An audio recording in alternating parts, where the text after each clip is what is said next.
Hi. Good morning. Good morning. It is Monday. It is Monday. Yeah, welcome. Welcome to the Ashes to Rubies conversational podcast on life and recovery and so much more. Mm-hmm. What do you have for us this morning, John? On the little bit more? I got nothing on the little bit more. But what I was observing, we had our grand opening, and I observed you like, I would say Tinkerbell, just floating around, fairy dust everywhere, and being energized, and I'm behind the bar pouring kombucha and coffee, and I felt very comfortable there because I had a task, but I was still with people. And then it was like, move along. Next. There's a proper way to do that. You probably like to tell people, but I didn't watch you. Like to pour kombucha? Well, when you're in customers. Are you saying I don't know how to pour kombucha? I didn't watch you. No, a proper way to when you're serving people and there's a lineup, you got to talk to the next person. Like if people want to talk to you, they're chatty. Yeah, I've been. Then you talk to the next person. I've been them. to. Hey, what can I get for you? On tap on Friday night. Like I know how to get the bartender's attention. Remember those days where the bar is like 10 people deep and you're trying to get 4 rum and cokes. What a struggle. What does the bartender do? That's kind of he looks back and he's taking orders politely. I feel like I was politely. You had a tough job. I didn't watch you. And we had food, so people were like camping out there. And sometimes I just asked, like, would you be able to grab a different table? You did have stools there. Yeah, that like every other bar. It's a spot. Yeah. I was just looking in the mirror and I was like, I think this is my favorite shirt. Okay. Do you have a favorite shirt? Not really. I think you have a favorite outfit, but you change. Like this can always be my favorite shirt. But you change your favorite. I know what it is right now. Your jumpsuit. Yeah. That's my favorite too. It's my favorite. All right. Start reading. Is it my turn? I don't even know what day it is today. What's the date? Oh my goodness. It's the 29th. I can't read. Is it the 29th? Yeah, 29th. I'm blind. All right. I got my favorite shirt on. I hope you can buy this at the ashestorubies.com online store. And we can match. And there's different colors and everything. Match with me. Are you going to sneeze? Oh, my allergies are so bad. They make pills for those. Yeah, I just took one. When? Like you took one? Oh, I've taken 3 once by accident. That's the difference between you and me. Not a good feeling. If there is a difference, if there would be one difference, that's our difference. You took 1 allergy pill. But did you hear what I just said? I know. You took 3. And? Did you? And you got knocked out? It didn't feel well. Oh, you didn't feel well. That's when you probably need 1 more. I know better to know. I know better to never do that again because I thought they were Tylenol. I had them in a Tylenol bottle and I was popping. I've done that Tylenol, but it was allergy pills. Okay, go. Oh, no. Oh, dear. This episode has been brought to you. Never sneeze. They never sneeze. This episode has been brought to you by Reactin. Tough actin. React. Oh, no, that's Did you get allergic to those flowers? I don't know. Maybe it's me. Maybe it's my favorite shirt. You ain't the blessed life. Go. All right, here we go. How many frustrations and disappointments come from expecting too much? All of them. It is good to set our standards high, but only if we are prepared to accept with unperturbed serenity results that fall short of what we expect. We expect more of the alcoholic than a sick, confused human can deliver. Once he is sober, we expect complete transformation. Above all, we make too many great demands on ourselves. Today's reminder: let me learn to settle for less than I wish were possible, and be willing to accept it and appreciate it. I will not expect too much from anyone, not even myself. Contentment comes from accepting gratefully the good that comes to us and not from raging at life because it is not better. This wholesome attitude is by no means resignation, but a realistic acceptance. it's not settling for second best, but it's a realistic acceptance. Here's our quote from Epictetus. Epictetus? I don't know who that is. I'm sure he's special. What you have may seem small. You desire so much more. See children thrusting their hands into narrow neck jars, striving to pull out the sweets. If they fill the hand, they cannot pull it out, and then they fall into tears. When you let go of a few, they can draw out the rest. You too let your desire go. Covet not too much. That is a really good example, Epictetus. When you grab too much, you can't get your hand out of the jar when you're trying to steal candies. You just got to do a couple at a time. Any thoughts on expectations?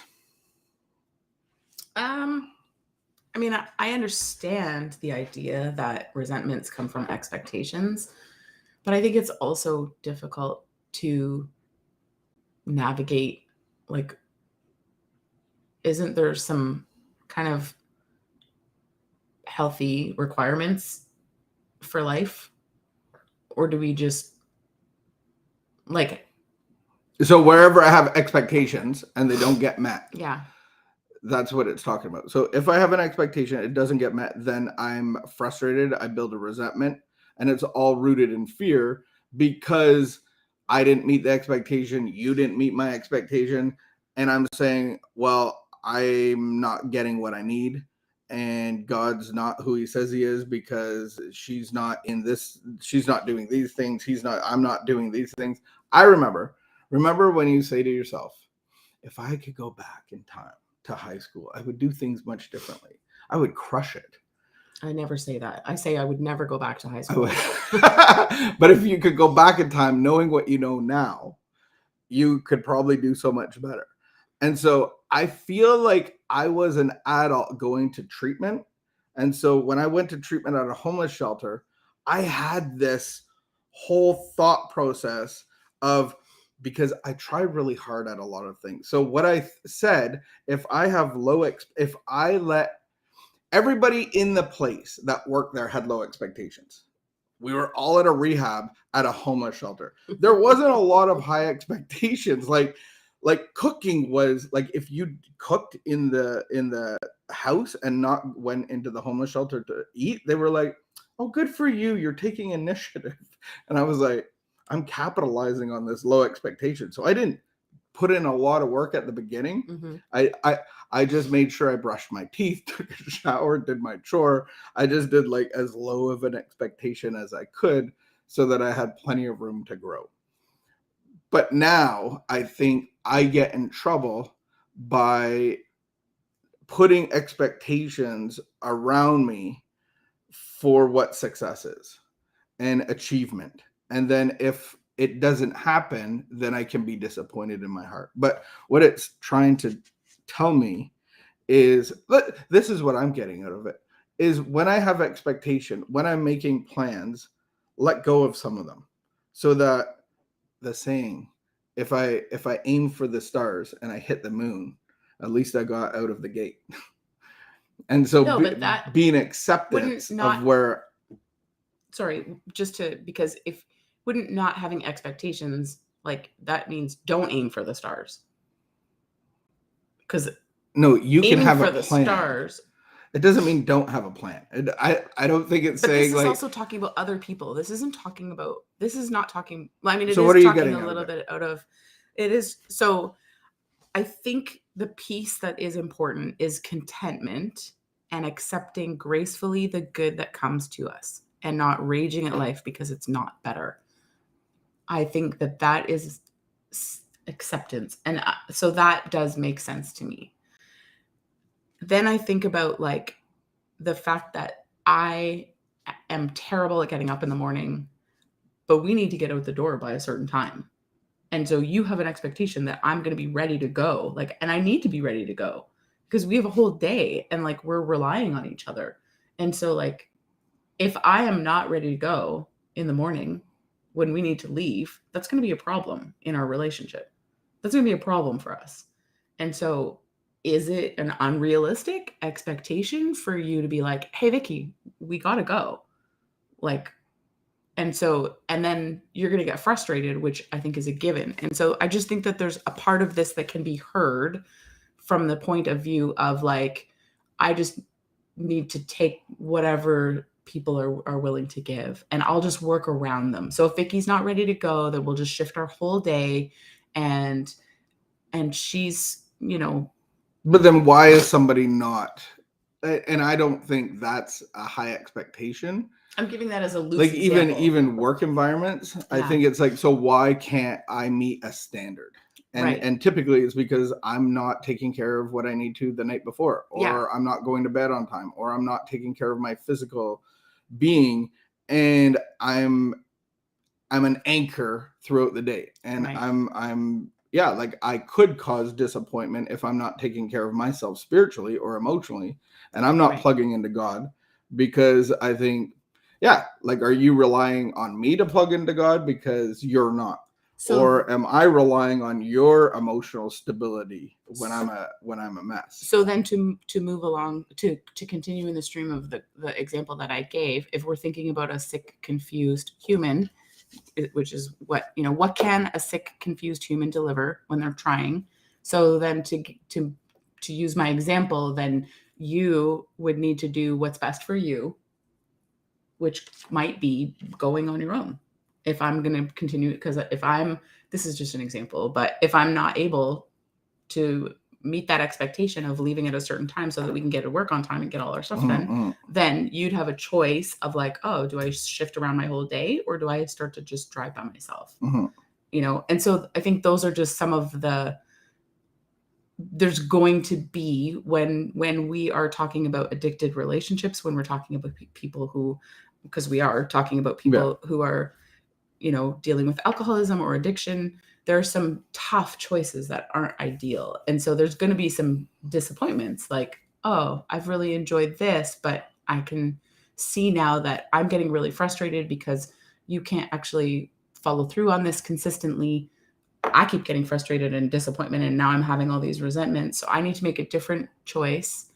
And it's going to sometimes it's going to take us like further. It might seem like it's taking us further apart from each other.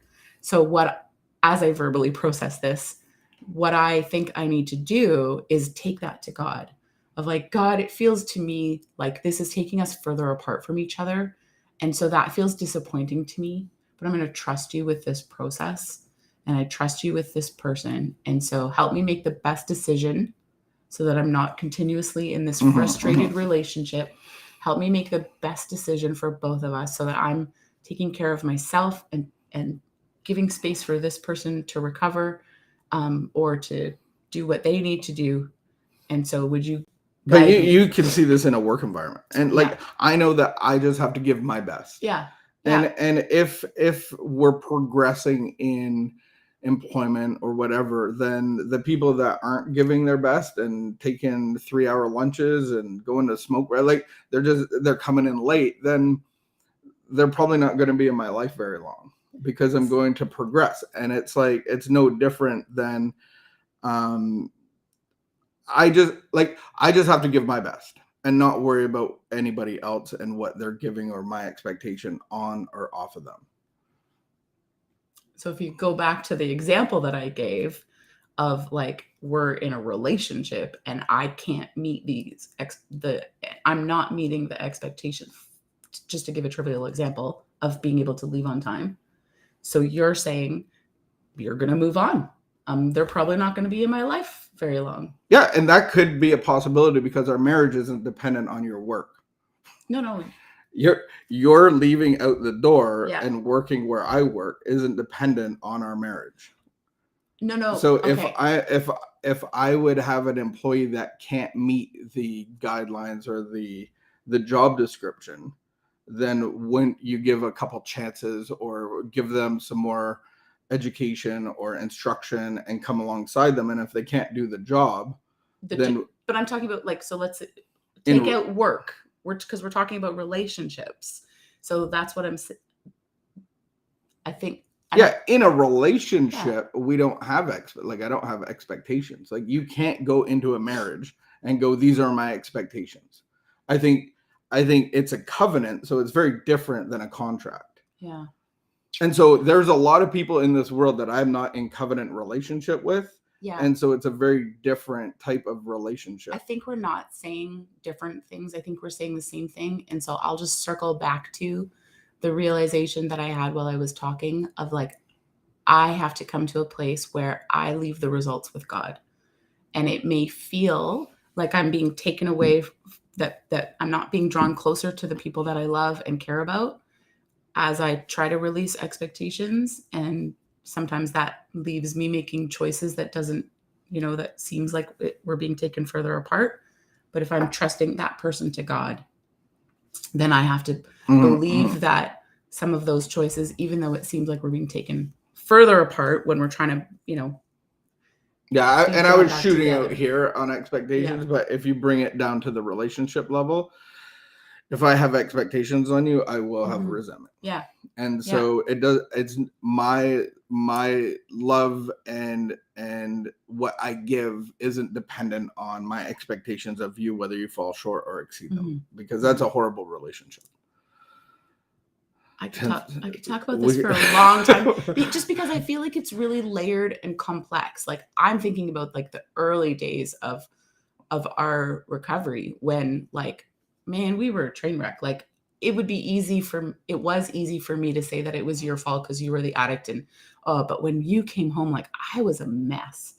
I was so filled with anger and resentment. And like, I think we lived this cycle of like trying to give each other space to recover, and then like being so frustrated with each other. And so, yeah, I just pray that this reflection, as people go through the day, I think just really asking yourself, like, where do I have too great demands on myself, or where do I have too great of demands on others? And how can I release those? And just really asking God to lead us so that we're being guided by. And in a covenant relationship, I'm called to give 100%. And I'm not, my 100% isn't dependent on what you do or don't do. I was reminded of me and another man that I'm really good friends with, and an outside man. We wanted to bring him in, and we thought he works out, so let's get gym passes. And so all of a sudden, my gym experience was dependent on two others, and I was a little more serious, and they stopped coming. And the one guy stopped coming that we did it for, and then my other friend kind of dwindled off and would come once a week, and it was like frustrating. I thought we had a plan. I gave up on the gym because I had an expectation that I was doing it with them. And what I've come to realize is my physical fitness is dependent on me giving 100% and not dependent on others. But isn't that the same as my spiritual and emotional health? It's dependent on my relationship with God and myself. Then I can be into the world with others without expectation. There's a lot there. All right. That's a really good example to wrap up. I'm sure people have to get out the door. We have to get out the door. We got to get out the door. All right. Thank you for tuning in. Keep the peace, be of good behavior, and we'll see you tomorrow or later on today. Let me make you a coffee, pour you a booch, buy you a Bless shirt.